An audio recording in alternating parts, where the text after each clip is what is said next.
ಬದುಕಿರಬಾರ್ದು. ಅಲ್ಲ ನಾನು ನಾನು ನಾನು ನಾನು ಅಲ್ಲ ಗೌಡ್ರೆ, ಒಳ್ಳೆ ಗರಡ್ಗಂಬ ನಿಂತಂಗೆ ಎದುರಿಗೆ ನಿಂತಿದ್ದೀರಾ. ನಿಮ್ ಮುಖದಾಗೂ ಮೀಸುಗಳು ಒಳ್ಳೆ ಪೊದೆ ಬೆಳೆದೈತೆ. ಅದನ್ನೆಲ್ಲ ಲೆಕ್ಕಕ್ಕಿಡ್ದೆ ನಿಮಗ್ ಗೌರವನೂ ಕೊಡದೆ ಪಿಚ್ಕಾರಿ ಹೊಡೆದಂಗೆ ಅಲ್ಲ ಅಲ್ಲ ಅಲ್ಲ ಊದ್ಬಿಟ್ಟು ಓದ್ಲಲ್ಲ. ಎಷ್ಟು ತಿಮ್ರ ಅವಳಿಗೆ. ಏನಾದ್ರೂ ನಿಮ್ದು ಒಳ್ಳೆ ಬಂಡೆದೆ ಅಲ್ಲ ಗಂಡೆದೆ ಗೌಡ್ರೆ. ನೀವಾಗೋವಕ್ಕೆ ತಡ್ಕೊಂಡಿದ್ದೀರಾ. ನಾನೇ ಆಗಿದ್ರೆ ಯಾವ್ದಾದ್ರು ಹಾಡ್ಬಾವಿನ ಮುಗಿಸ್ಕೊತಾ ಇದ್ದೆ. ಗೌಡ್ರೆ ಏನಾದ್ರೂ ಹೇಳಿ, ಇಂಥ ಚಂದುಳ್ಳಿ ಕೆಲವೇರ್ ಕೈಯಾಗ ಉಗಿಸ್ಕೊಳ್ಳೋದ್ರಾಗು ಒಂಥರ ಮಜಾ ಇರ್ತೈತೆ. ನೀ ಅಲ್ಲ ಹೇಳ್ದೆ ನೀ ಏನ್ ಅವಳನ್ನ ನೋಡ್ತಾ ಇದ್ದೀರಾ? ಅಯ್ಯ ಅದೇ ನಾಗಣ್ಣ ಎಂಡ್ರು ಮೊನ್ನೆ ತಾನೇ ಲಗ್ನ ಮಾಡ್ಕೊಂಡ್ ಬಂದವ್ನಿ. ಎಷ್ಟು ತಿಮ್ರು ನೋಡಿ ಅದಕ್ಕೆ ತಿಮ್ರು. ಅತ್ಯಾಕೆ ಯೋಚನೆ ಮಾಡ್ತೀರಿ ಗೌಡ್ರೆ? ನೀವ್ ಒಂದ್ಸಲ ಚಪ್ಪಾಳೆ ಬಡದ್ರು ಸಾಕು, ಇಂಥ ಚಂದುಳ್ಳಿ ಚಲುವೆಯರು ದಸರಾ ಬೊಂಬೆಗಳಂಗ್ ಬಂದ್ ನಿಮ್ಮ ಎದುರು ನಿಂತ್ಕೊಳ್ತಾವೆ. ಏನಾದ್ರೂ ಹೇಳಿ ಗೌಡ್ರೆ, ಇಂಥ ಕೊಬ್ಬದ ಆಸಾನ ನೀವು ಹೊಸ ಅಗ್ಗದಾಗೆ ಕಟ್ಪಡಬೇಕು.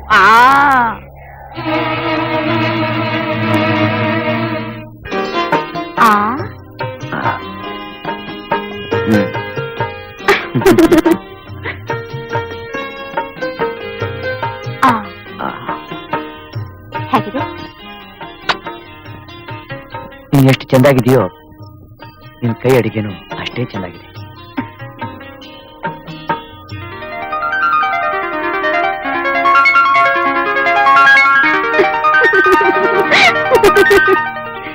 ಗುಜರ, ನೀವಿಟ್ ಗುರಿ ಒಂದ್ಸಲಾನು ತಪ್ಪಿದ್ದಿಲ್ಲ. ಈ ಸಾರಿ ಅದೆಂಗೋ ಎಡವಟ್ಟಾಗಿ ಹೋಗಿದ್ಯಲ್ಲ. ಅಲ್ಲ ನಿಮ್ ರೋಷ ಕವಾಲಾಗಿ ನಿಂತ್ಬಿಟ್ಟವಳಲ್ಲ ಲಕ್ಷ್ಮಿ. ಹೆಂಗಾನ ಮಾಡಿ ನೀವು ಅವಳು ನಿಮ್ ಕೈವಾಸ ಮಾಡ್ಕೊಳ್ಳೇಬೇಕು. ಯಾಕೆ ಅಂತೀರಾ?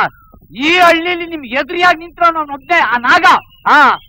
ನೀವ್ ಈ ಕೆಲಸ ಮಾಡಿದ್ರೆ ಆ ನಾಗ ಹಲ್ಕಿತ್ ಸಾವಾಗ್ತಾನೆ. ನೋಡಿ ಚೆನ್ನಾಗಿ ಯೋಚನೆ ಮಾಡಿ. ಬೇಡ, ಅವಳ ತಂಟೆ ಮಾತ್ರ ಹೋಗೋದ್ ಬೇಡ. ಬೇರೆ ಏನಾದ್ರೂ ಇದ್ರೆ ಮಾತಾಡು.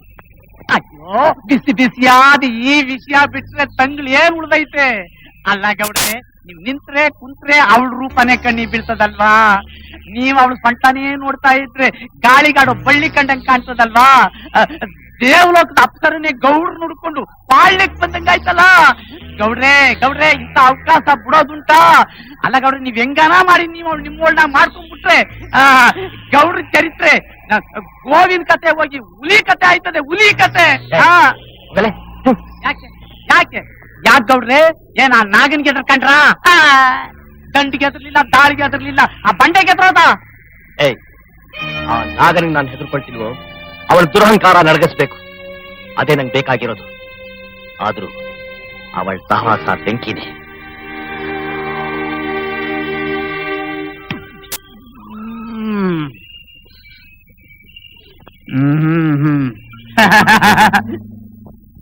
ಅಲ್ಲ ಅವಳು ಬೆಂಕಿ ಆದ್ರೆ ನೀವು ಬಿರುಗಾಳಿ ಆಗಿ ಗೌಡ್ರೆ. ಅಲ್ಲ ಎಷ್ಟೋ ಜೀವಗಳನ್ನ ತಣ್ಣಗ್ ಮಾಡಿ ನೀವು ತಪ್ಪು ಮಾಡ್ಕೊಂಡಿದ್ದೀರಿ. ಯಾವ ಲೆಕ್ಕ? ಗೌಡ್ರೆ, ನಂಗೊಂದು ಆಲೋಚನೆ. ಏನದು? ನಾಳೆ ಹೆಂಗಿದ್ರು ಕಂಬಳ ಅಲ್ವಾ? ಆ ನಾಗ ಅಲ್ಲಿ ಬಂದೇ ಬರ್ತಾನಲ್ವಾ? ಅವನ್ನ ಅಲ್ಲಿ ಅಟ್ಕಾಯಿಸ್ಕೊಳ್ಳೋದು, ತೋಟದ ಮನೇಲಿ ಇವಳನ್ನ ಅಟ್ಕಾಯಿಸ್ಕೊಳ್ಳೋದು. ಹೆಂಗೆ? ಹರಿಶ್ಚಂದ್ರ, ಇಷ್ಟು ದಿನ ನೀನು ನನ್ನ ಜೊತೆಗಿದ್ದಕ್ಕೆ ಇವತ್ತು ಸಾರ್ಥಕ ಆಯ್ತು. ಮಗನೇ, ಇಷ್ಟು ದಿವಸ ನಿನ್ ಜೊತೆ ಆಗಿದ್ದಕ್ಕೆ ಸಾರ್ಥಕ ಆಯ್ತು ಕಣೋ. ಇನ್ನ ನೀನ ಹಳ್ಳಕ್ ಬಿದ್ದು ತೋಳ ಉಳಿದ್ರೋದು ಒಂದೊಂದೇ ಕಲ್ಲು.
Thank you.